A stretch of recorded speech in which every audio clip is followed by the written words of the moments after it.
Fail big. That's right. Fail big.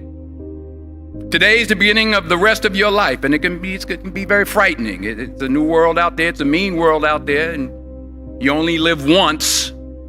So do what you feel passionate about. Take chances professionally. Don't be afraid to fail. There's an old IQ test, was 9 dots, and you had to draw 5 lines with a pencil within these 9 dots without lifting the pencil. The only way to do it was to go outside the box. So don't be afraid to go outside the box.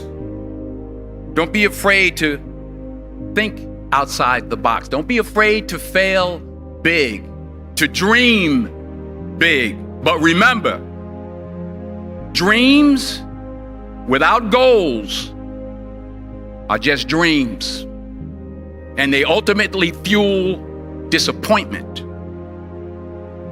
So have dreams, but have goals.